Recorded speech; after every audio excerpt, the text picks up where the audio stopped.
اللہ اکبر اللہ اکبر۔ میرے عزیز دوستو، میرے بھائی اور میری بہنوں، میں آپ کے پاس چند ضروری باتیں لے کر آیا ہوں۔ نعت بھی ضرور پڑھوں گا۔ میں حیران ہوتا ہوں کہ اللہ نے یہ نعت پڑھنے کا سلسلہ شروع کروا دیا، کیونکہ تبلیغ میں نکل کے ہر ایک کی ناک میں کنڈا ڈالنا مشکل ہو جاتا ہے، تو وہ اللہ نے کوئی نعت کے ذریعے کچھ، اب آپ لوگ سب نعت سننے آئے ہوئے ہیں، تو اسی چکر میں آپ کو دو چار اپنی مرضی کی باتیں بھی سنا دیتا ہوں، پھر میں نعت بھی سنا دیتا ہوں۔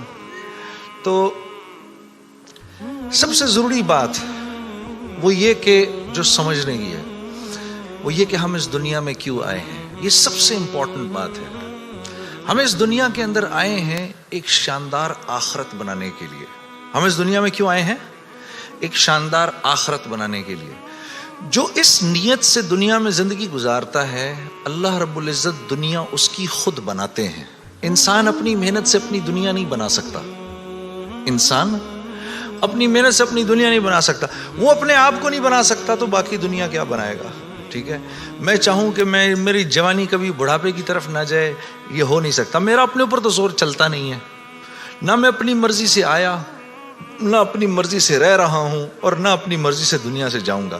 یہ کیسی دنیا ہے کہ اس کی کوئی بھی چیز میرے قابو میں نہیں ہے۔ آپ یہاں رہتے ہیں، میں کراچی میں رہتا ہوں، کوئی لاہور میں رہتا ہے، کوئی پنڈی میں رہتا ہے، اور آپ کو پتہ ہے کہ یہاں آپ اپنی مرضی سے نہیں آئے ہوئے۔ یہ بھی بڑی عجیب بات ہے۔ قرآن میں اللہ فرماتے ہیں 5 چیزیں ایسی ہیں جس کے بارے میں کوئی نہیں جانتا، جو اس کے بارے میں جو بات کر رہا ہے سب غلط کر رہا ہے۔ 5 چیزیں کون سی ہیں؟ سب سے پہلے ان اللہ عندہ علم الساعہ، اللہ کہتے ہیں سوائے اللہ کے کوئی نہیں جانتا قیامت کب آئے گی۔ وَيُنَزِّلُ الْغَيْثَ، بارش نے کب، کہاں اور کتنا برسنا ہے کوئی نہیں جانتا۔ رزق کس کے پاس کتنا پہنچے گا، اللہ فرماتے ہیں کوئی نہیں جانتا، صرف میں جانتا ہوں۔ وَيَعْلَمُ مَا فِي الْأَرْحَامِ، ماں کے رحم میں یہ تو معلوم کر لیتے ہیں کہ بیٹا ہے یا بیٹی ہے، لیکن اللہ فرما رہے ہیں یہ نہیں معلوم کر سکتے کتنا جیے گا، کتنا کہاں رہے گا، کیا کھائے گا، کیا پیے گا، نیک ہوگا، بد ہوگا، فرما بردار ہوگا، نافرمان ہوگا۔ اللہ فرماتے کوئی نہیں جانتا۔ پھر اللہ فرما رہے وما تدری نفس ماذا تکسب غدا، کوئی نفس یہ نہیں جانتا، انسانوں کو چھوڑو، کیڑے مکوڑے بھی یہ نہیں جانتے کہ کل ان کو ان کا رزق کہاں سے ملے گا۔ مجھے نہیں پتا تھا کہ آج میں کھانا یہاں بیٹھ کے کھاؤں گا، کوئی آئیڈیا نہیں۔ اللہ کہتے کوئی نہیں جانتا۔ پھر اللہ کہہ رہے ہیں 5ویں چیز وما تدری نفس بأی ارض تموت، کسی نفس کو نہیں پتا کہ اس کو موت کب آئے گی اور کہاں آئے گی۔ سلیمان علیہ السلام کے دور میں ملک الموت سے سلیمان علیہ السلام کی بڑی دوستی تھی، تو ملک الموت حضرت عزرائیل علیہ السلام یہ سلیمان علیہ السلام کے دربار میں اکثر آیا کرتے تھے۔ تو ایک دن دربار میں آئے تو ایک آدمی کو بار بار دیکھ رہے، وہ گھبرا گیا۔ کسی کو ملک الموت دیکھے اس کی ویسی جان نکل جائے گی کہ یہ مجھے، اور وہ بھی بار بار دیکھے تو ویسے ہی ہوش اڑ جائیں گے۔ تو اس نے سلیمان علیہ السلام سے کہا کہ جی ملک الموت مجھے بار بار دیکھ رہے ہیں، آپ ایسا کریں مجھے تو ہندوستان پہنچا دیں۔ تو انہوں نے ایک جن سے کہا بھائی اس کو ہندوستان پہنچا دو، تو ہندوستان پہنچا دیا ان کو۔ تو بعد میں سلیمان علیہ السلام نے ملک الموت سے پوچھا کہ تم اس آدمی کو بار بار کیوں دیکھ رہے تھے؟ کہتے میں حیران ہو رہا تھا کہ اللہ نے مجھے کہا کہ اس کی جان ہندوستان میں نکالو، یہ یہاں کھڑا کیا کر رہا ہے؟ وما تدری نفس بأی ارض تموت، کسی نفس کو نہیں پتا اس کو اس کی موت کل کہاں آئے گی۔ یہ 5 چیزیں کوئی نہیں جانتا۔ اب ان 5 چیزوں کا براہ راست ہماری زندگی سے تعلق ہے۔ تو پھر یہ کیسی زندگی ہے، یہ کیسی دنیا ہے جس کے بارے میں کچھ بھی نہیں جانتا؟ تو اللہ رب العزت نے دنیا کا بننا بگڑنا یہ انسان کے ہاتھ میں نہیں رکھا، یہ انسان کے ہاتھ میں نہیں رکھا۔ اور اختیار کتنا دیا؟ ہم کہتے ہیں نا بھائی انسان کو اختیار ہے، بھائی اختیار کتنا دیا؟ اختیار اتنا دیا، کسی نے حضرت علی کرم اللہ وجہ سے پوچھا کہ حضرت یہ میرے پاس دنیا میں کتنا اختیار ہے؟ کہا ایک ٹانگ اٹھاؤ اپنی، تو اس نے اپنی ایک ٹانگ اٹھا لی۔ کہا جی دوسری اٹھاؤ، کہا جی وہ نہیں اٹھا سکتا۔ کہا بس اتنا اختیار ہے تیرے پاس، انسان کے پاس اتنا اختیار ہے۔ اور جو اختیار ہے وہ کیا ہے یہ جاننا بڑا ضروری ہے۔ انسان کے پاس کیا اختیار ہے؟ اللہ نے انسان وہ واحد مخلوق ہے پوری کائنات میں جو اپنی جان کے استعمال کو بھی جانتی ہے اور چیزوں کے استعمال کو بھی جانتی ہے۔ انسان کے علاوہ اور کسی مخلوق کو یہ نہیں پتا کہ میں نے اپنی جان کو کیسے استعمال کرنا ہے اور چیزوں کو کیسے استعمال کرنا ہے۔ گھوڑے کو نہیں پتا کہ میں نے اپنے آپ کو کس کام میں لگانا ہے، اور میں نے بکری کا کیا استعمال کرنا ہے. بکری کو نہیں پتا کہ میں کس کام کے لیے دنیا میں آئی ہوں. اس کو کوئی آئیڈیا نہیں ہے کہ بلی کا میں نے کیا استعمال کرنا ہے. بلی کو نہیں پتا میں کیوں آئی ہوں, اور بلی کو یہ بھی نہیں پتا کہ میں نے کتے کے ساتھ کیا کرنا ہے. ٹھیک ہے, انسان وہ واحد مخلوق ہے جس کو اللہ نے یہ شعور دیا, فَأَلْهَمَهَا فُجُورَهَا وَتَقْوَاهَا. میرے دوستو, یہ وہ آیت ہے جس کو اللہ نے 7 قسمیں کھانے کے بعد بیان کیا. 7 قسمیں کھائیں اس آیت کو بیان کرنے سے پہلے.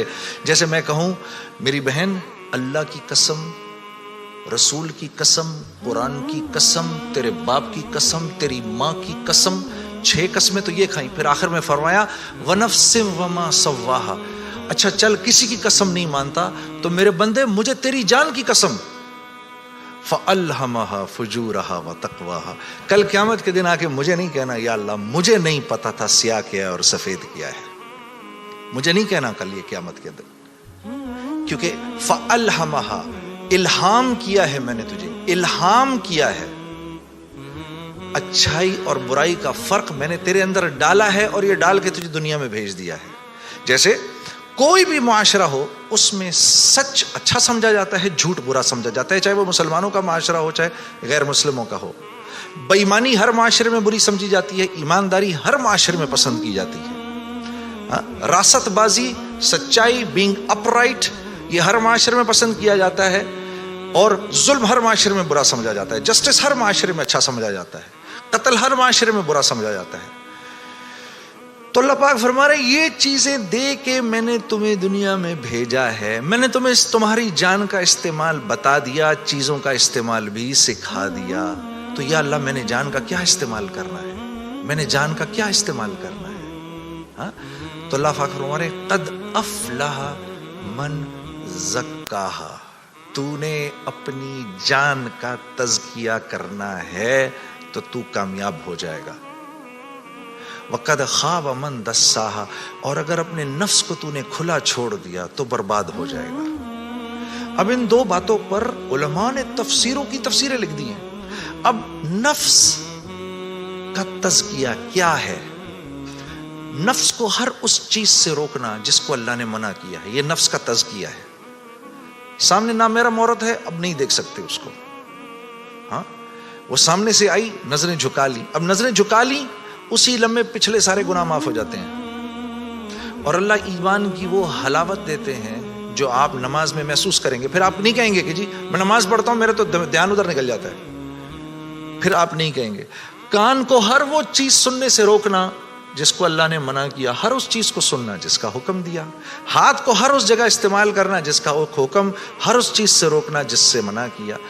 تو نفس کا تزکیہ اللہ فرما رہے ہیں جب تم دیکھ دیکھ کر میری رعایت رکھ کے زندگی گزارو گے تو تم اس دنیا میں کامیاب ہو جاؤ گے. اور تمہیں کامیاب کون کرے گا؟ ہم کریں گے, تم خود کامیاب نہیں ہو سکتے. ہاں, یہ موت کے بعد ہوگا. فرشتے اعلان کریں گے وَلَكُمْ فِيهَا مَا تَشْتَهِي أَنفُسُكُمْ. اب کیونکہ تم نے دنیا میں تو ویسے کر لیا جیسے اللہ نے چاہا, ٹھیک ہے, اللہ کی رضا پر راضی رہے, تو اب وَلَكُمْ فِيهَا مَا تَشْتَهِي, اب جو کچھ تم چاہ رہے ہو انفسکم وہ پورا ہوگا. کیوں؟ نزلا من غفور الرحیم, کیونکہ تم اب غفور الرحیم کے مہمان بننے والے ہو. تو اب جو چاہو گے پورا ہوگا. اب کہہ لو مجھے اتنے بڑے بڑے گھر چاہیے, مجھے اتنی اتنی بیویاں چاہیے, اتنی اتنی حوریں چاہیے. دنیا کی عورتیں کہہ دیں کہ مجھے اس کی شکل دوبارہ نہیں دیکھنی. ہاں جی, میں آ رہا تھا نا ادھر, تو اب میرے سفر میری بیوی تنگ آ گئی تھی. تو مجھے کہنے لگی کہ اب آپ کیا کر رہے ہیں؟ میں نے کہا عائشہ اتنا بڑا کام ہے, مجھے جانے دو. تم جنت میں میرے سے 500 سال پہلے نہیں جانا چاہتی؟ تو کہنے لگی وہاں بھی اکیلا ہی بھیجنا. تو پھر مزے ہی مزے ہیں, پھر جو آپ چاہیں گے وہ ہوگا. یہاں پابند کرنا ہے اپنے آپ کو اس دنیا میں, اور پابند کرنا اپنے آپ کو یہ سب سے مشکل کام ہے. یہ سب سے مشکل کام ہے, اپنے آپ کو پابند کرنا. دیکھو انہوں نے اپنے آپ کو پابند کیا میڈیکل کالج کا تو ڈاکٹر بن گئے, وہاں جو سینئر ڈاکٹرز نے کہا وہی کیا, صبح کہا 8 بجے پہنچنا ہے 8 بجے پہنچ گئے, وہاں پر جس پیریڈ میں جس کلاس میں جس ڈپارٹمنٹ میں انہوں نے کہا جی پڑھو پڑھتے رہے, اس کے بعد 4-5 سال اپنے آپ کو پابند ہی تو کر کے گزارا, تو 5 سال کے بعد ڈاکٹر بن گئے. آدمی کو اپنے آپ کو پابند کرنا پڑتا ہے, دنیا میں جس چیز کو حاصل کر رہے ہیں اس کے لیے اپنے آپ کو پابند کرنا ضروری ہے. تو دین, اور پھر کیا ہے, جب پابند کیا تو اب ڈاکٹر بن گئے, اب ڈاکٹر بننے کے بعد ڈاکٹر بننے کے جتنے نفع ہیں اب وہ کمائے گا, یہ سیدھی سی بات ہے. تو دین کے نفع اٹھانے کے لیے کہ میں دین کے نفع اٹھاؤں, اللہ نے جو حکم دیا اس کے میں نفع اٹھاؤں, اس کے لیے پہلے ہمیں اپنے آپ کو پابند کرنا پڑے گا. اسی طرح سے اللہ جیسے کہہ رہے ہیں, جب وہ پابند کر لے گا تو پھر اس کے نفع اٹھائے گا, اور جو جتنا پابند کر لے گا اتنا ہی نفع اٹھائے گا. جیسے 1 گز زمین بھی زمین ہے اور پوری دنیا بھی زمین ہے. جس کے پاس 1 گز زمین ہے وہ 1 گز زمین جتنے فائدے اٹھائے گا, جس کے پاس پوری دنیا ہے وہ پوری دنیا کے فائدے اٹھائے گا. تو جس کی زندگی میں جتنا دین ہے اس نے دنیا میں نفع اٹھانے ہیں, جس کی زندگی میں جتنا کم دین ہے پھر کیا ہے, مصائب اس کو گھیر لیتے ہیں, مصائب اس کو گھیر لیتے ہیں, حالات اس کو گھیر لیتے ہیں. کراچی سے, لاہور سے, فیصل آباد سے گلاسگو آ جانے سے حالات ٹھیک نہیں ہو جائیں گے. یہ کہیں اللہ کا وعدہ نہیں ہے کہ جگہ تبدیل کرے گا تو تیرے مزے ہو جائیں گے, نہیں. زندگی بدلے گا تو تیری زندگی بدلے گی, چاہے تو غربت میں ہے, چاہے تو امارت کے اندر ہے, چاہے تو وزیر ہے, چاہے تو محکوم ہے, چاہے تو دکاندار ہے, چاہے تو کارخانے دار ہے. اگر میری مرضی کے مطابق چل رہا ہے تو دنیا کی زندگی تیری ایسی بناؤں گا, دنیا کی زندگی کو تیرے لیے جنت کا نمونہ بناؤں گا. اگر میری مرضی کے خلاف تو چلے گا تو تیرے لیے تمام حالات اور تمام کامیابی کے نقشے ہونے کے باوجود تجھے مشکل میں ڈالوں گا. اور میرے عزیز دوستو, یہ ازل سے لے کر آج تک ہو رہا ہے اور آج سے لے کر ابد تک یہی ہوگا. اب آپ لوگ یہاں کیوں آئے؟ کبھی آپ نے سوچا بھئی آپ گلاسگو کیوں آئے؟ آپ گلاسگو کیوں آئے؟ آپ آئے نہیں ہیں. اخرجت للناس, ہم نے لوگوں کے نفع کے لیے تمہیں نکالا ہے, ساری انسانیت. اخرجت للمسلمین, نہیں, مسلمانوں کے نفع کے لیے آپ نہیں آئے یہاں پر. اخرجت للناس, ساری انسانیت کے نفعوں کے لیے میں نے تمہیں تمہارے گھروں سے نکال دیا ہے. یا اللہ ہم نے کیا نفع پہنچانا ہے ان کو؟ تأمرون بالمعروف وتنہون عن المنکر, تم نے اچھائی خود کرنی ہے اور ان کو اچھائی کر کے دکھانی ہے. برائی سے خود بچنا ہے اور برائی سے خود بچ کے ان کو کر کے دکھانا ہے. آپ یہاں اس لیے آئے ہوئے ہیں, میں قرآن بتا رہا ہوں آپ کو. وتؤمنون باللہ, جب یہ کرو گے, جب تم ایسا کرو گے پھر میری ذات پہ تمہارا ایمان بنے گا, ورنہ نہیں. تب تم میرے حکموں پر چلو گے. ایمان نہیں بنے گا تو حکموں پر نہیں چلا جاتا, پھر اللہ کے حکموں پر نہیں چل سکتا آدمی. ایمان بنائے بغیر اللہ کو اللہ تو جانے گا, لیکن اللہ کی ذات کے تاثر سے دل خالی رہے گا. اللہ کی ذات کے تاثر سے, جیسے ابھی بھائی کہہ رہے تھے نا, دل, ابھی امجد بھائی کیا کہہ رہے تھے, دل اللہ کا گھر ہے. اس کا کیا مطلب ہے؟ اس کا مطلب یہ ہے, اللہ فرما رہے ہیں میں ساری کائنات میں کہیں نہیں سما سکا ہوں تو صرف ایک مومن کے دل میں آ کے سما سکتا ہوں. کیا مطلب ہے اس بات کا؟ اس بات کا مطلب یہ ہے کہ جیسے میں بھائی کے گھر مہمان آؤں, اگر یہ مجھ سے محبت کرتے ہیں, اگر میرا ان کا ایک تعلق ہے, تو یہ کیا کریں گے, میرے آنے سے 2-3 دن پہلے ہی گھر کو صاف کر دیں گے, گھر صاف کریں گے. پھر جس کمرے میں میں نے رہنا ہوگا اس کا کوشش کریں گے کہ بھئی یا تو اگر اس میں اٹیچ باتھ روم ہے تو باتھ روم کلین کیا جائے, پھر اگر باتھ روم قریب میں یا اگر وہاں اندر نہیں ہے تو قریب میں جو باتھ روم ہے اس کو صاف کیا جائے. گھر کی شیٹس بیڈ پہ نہیں لگیں, پردے صاف ہوں, قالین صاف ہو. بھئی بچوں کو اب کمرے میں نہیں چھوڑنا, بھئی خراب نہ ہو جائے, بھئی کل آ رہے ہیں, بھئی جنید صاحب کل آ رہے ہیں یہاں پر. یہ کیا مطلب ہے اس کا؟ یہ مجھ سے محبت کرتے ہیں, یہ نہیں چاہتے کہ میرے دل میں ذرا سی بھی خلش آئے کہ یار یہ مجھے کس کمرے میں. یا کبھی ایسا ہوا ہے کہ گھر میں کوئی نیا مہمان آ رہا ہو تو جس کمرے میں اس کو ٹھہرانا ہے اس کمرے میں بچے بھی کھیل رہے ہیں, گند بھی ہو رہا ہے, اور جب آئے تو بچوں کو کہا کہ ایسا کریں, یہ بچے بھی ادھر ہی کھیلتے رہیں گے, تسی بھی اپنا سامان اتھے ہی رکھ دو کدھر. کبھی کیا ہم نے اپنے مہمان کے ساتھ؟ تو دل میں ہو اللہ کے غیر کی محبت اور ہم کہیں یا اللہ تو بھی آ جا ادھر. ایسا نہیں ہوتا. ایک حیادار عورت ہوتی ہے نا, حیادار عورت, وہ پہلے اپنے شوہر کے دل میں اپنی محبت دیکھتی ہے.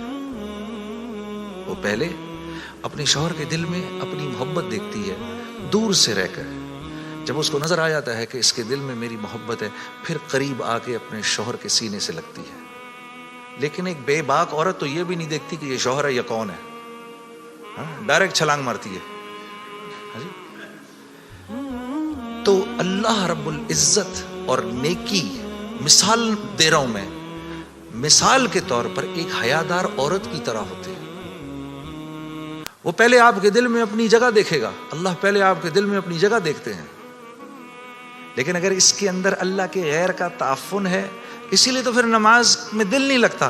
اچھا پھر نماز میں دل نہیں لگتا, پھر تھوڑی دیر بعد شیطان کہتا ہے بھائی کیا یار ٹائم ویسٹ کر رہا ہے یار, چھوڑ کوئی اور کام کر. ادھر اس نے نماز چھڑائی, ادھر شیطان نے نماز چھڑائی, ادھر آپ اور میں گئے کام سے. ادھر نماز گئی, ادھر ہم گئے, بس چھٹی, اب فارغ. اب فٹ بال کی طرح شیاطین کبھی لات ادھر سے ادھر ماریں گے, کبھی ادھر سے ادھر ماریں گے, کبھی ادھر سے ادھر. برکت بھی گئی, زندگی کی برکت گئی, مال میں برکت گئی. جو فجر کی نماز جان بوجھ کے چھوڑتا ہے اس کے چہرے سے اللہ صلحہ کا نور نکال دیتے ہیں. جو ظہر کی نماز جان بوجھ کے چھوڑتا ہے اس کے رزق سے برکت ہٹا دی جاتی ہے. جو عصر کی نماز جان بوجھ کے چھوڑتا ہے اللہ اس کے جسم کی طاقت کو سلب کر لیتے ہیں. یہ بیمار رہتا ہے اندر سے, اس کو بیمار رکھتے ہیں. جو مغرب کی نماز جان بوجھ کے چھوڑے گا اس کو اس کی اولاد سے کبھی کوئی نفع نہیں ہوگا, اس کی اولاد ساری زندگی اس کی نافرمان رہے گی. جو عشاء کی نماز جان بوجھ کے چھوڑے گا اس کو کبھی راحت چین کی نیند نہیں آئے گی. تو اس کے علاوہ میں نے دنیا میں کرنا کیا ہے, اور یہی 5 چیزیں تو چاہیے مجھے دنیا کے اندر.